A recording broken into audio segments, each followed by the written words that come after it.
Ginamit niya ang kanyang mushi needle upang alisin ang mushi mula kay Akoya.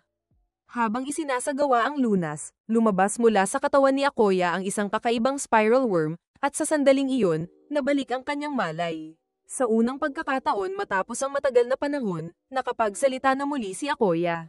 Ang huli niyang natatandaan bago maging buhay na Diyosa, ay kung paano ibinigay sa kanya ng kanyang ama ang isang bulaklak upang amuyin.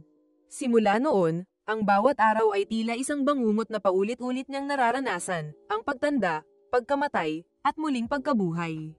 Dahil may 3 araw pa bago ang springtide, pinayuhan siya ni Ginko at Nagi na magpanggap pa rin bilang buhay na Diyosa upang hindi malaman ng kanyang ama ang kanilang ginawa. Sa paglipas ng mga araw, ibinahagi ni Akoya na bahagyang nasisiyahan siya sa pagiging isang Diyosa, ngunit ngayon, may hindi maipaliwanag na pagkabalisa sa kanyang dibdib.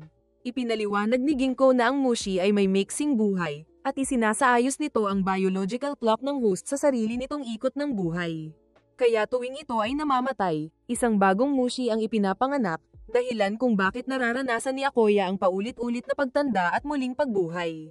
Dumating ang araw ng springtide, kaya't pumasok si Ginko at Nagi sa kuweba upang tuklasin ang pinagmulan ng mushi. Ngunit hindi nila alam, nalaman ng ama ni Akoya ang lahat. Nang makaharap siya ng kanyang ama, hindi niya napigilan ang sarili at isinumbong niya kung nasaan si Nagi. Agad na pumunta ang kanyang ama sa kuweba, iniutos sa kanyang mga tauhan na patayin sina Nagi at Ginko. Habang tumatakas ang dalawa, si Akoya naman ay naghanap ng tulong sa mga taga-nayon. Sa kanyang paglalahad ng katotohanan, nagalit ang mga tao, nalaman nilang niloko lamang sila ng kanilang pinuno sa mahabang panahon. Hinabol nila ito at tuluyang pinatay. Habang lumuluha si Akoya sa tabi ng bangkay ng kanyang ama, hindi niya mapigil ang sisihin ang kanyang sarili. Sa labis na kalungkutan, muli niyang inamoy ang mahiwagang bulaklak, at sa isang iglap, ang mushi ay muling pumasok sa kanyang katawan, ngunit sa pagkakataong ito, mas malalim na ang kapit nito. Nakita ni Ginko ang nangyari, ngunit bago siya makagawa ng anuman, tuluyan nang nawala ng malay si Akoya. Sa kanyang huling sandali ng katinoan, nagpaalam siya kay Nagi, sinabing handa na siyang mabuhay sa ganitong paraan magpakailanman.